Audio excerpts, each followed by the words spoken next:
Parce que les étrangers font partie de la richesse de notre pays lorsqu'ils veulent s'intégrer, lorsqu'ils parlent notre langue, lorsqu'ils veulent élever les enfants dans la patrie des droits de l'homme. Et on ne les intègre pas assez bien, parce qu'il n'y a pas assez de travail parfois, parce qu'il y a trop de limitations pour eux pour s'intégrer, pas assez de logements, pas assez d'accessibilité à la langue française. Et puis il vise aussi à expulser les personnes qui ne respectent pas notre droit. On va en parler. Qui commettent des actes de délinquance et qu'on doit davantage pouvoir reconduire dans leur pays d'origine. Donc c'est à la fois mieux intégré puis mieux expulsé parce qu'il s'agit de deux publics évidemment très différents. On n'en peut plus de ce poncif, voilà, je vais le dire comme ça, ce poncif humanité et fermeté sur les politiques migratoires. D'abord parce qu'aujourd'hui, en matière d'humanité, il est clair que nous avons beaucoup de progrès à faire sur la façon dont, encore une fois, on traite les personnes migrantes sur notre sol, à Calais, à Briançon, à Paris ou ailleurs. Et ensuite parce qu'en fait, pour nous, c'est pas une question de et où humanité et fermeté, c'est qu'en fait, il y a une règle absolue, c'est le respect des droits fondamentaux et de la dignité des personnes.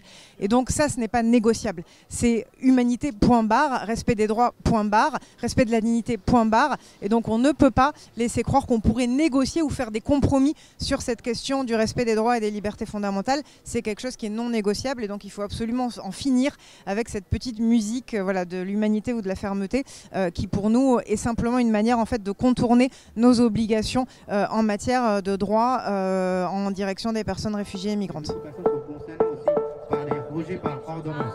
Donc les rejets par ordonnance, il y en a beaucoup. Et en 2016, pour vous citer, les Rwandais ont été rejetés. Et tant qu'on n'aura pas fait ce changement de braquet, j'ai envie de dire, on courra à l'échec.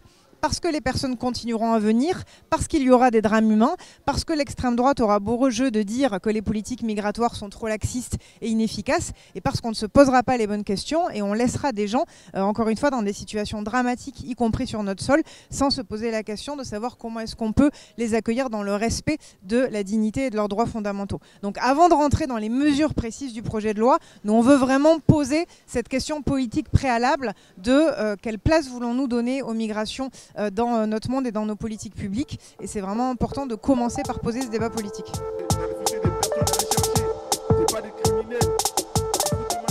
Quels sont les métiers en tension? On n'en sait pas encore.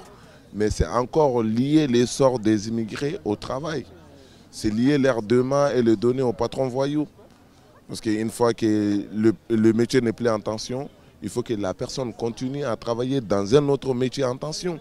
C'est-à-dire qu'il ne peut pas faire d'autre travail qu'il veut. C'est un esclavage moderne, c'est les forcer à faire un travail qu'ils ne veulent pas. Ce que les autres ne veulent pas, c'est lui qui doit faire ça. Et ça, ce n'est pas une solution. Les gens veulent des titres pérens, pas des titres temporaires.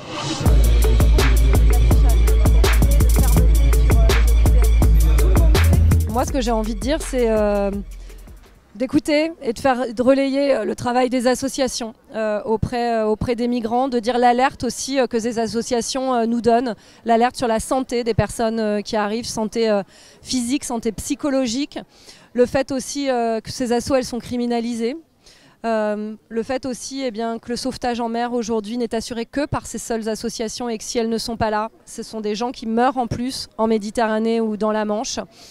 Le fait qu'il y a des milliers et des milliers de personnes qui travaillent aujourd'hui dans une clandestinité qui n'ont pas choisi dans notre pays et que des patrons exploitent. Voilà ce que j'ai envie de faire entendre aujourd'hui dans l'hémicycle, car je sais qu'il y a trop nombreux députés de groupes parlementaires qui vont, eux, nous parler OQTF, délinquance, terrorisme, et d'essayer en permanence que dans les consciences, le terme étranger soit accolé à ces termes-là.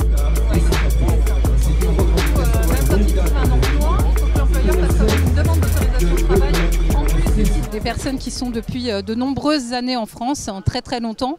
Je pense que c'est important qu'elles puissent accéder à leur régularisation puisque de toute façon elles sont présentes sur le territoire, toutes leurs attaches sont sur le territoire français, elles travaillent, elles déclarent leurs impôts, elles ont besoin aujourd'hui d'une reconnaissance de leur intégration et des efforts qu'elles font pour s'intégrer.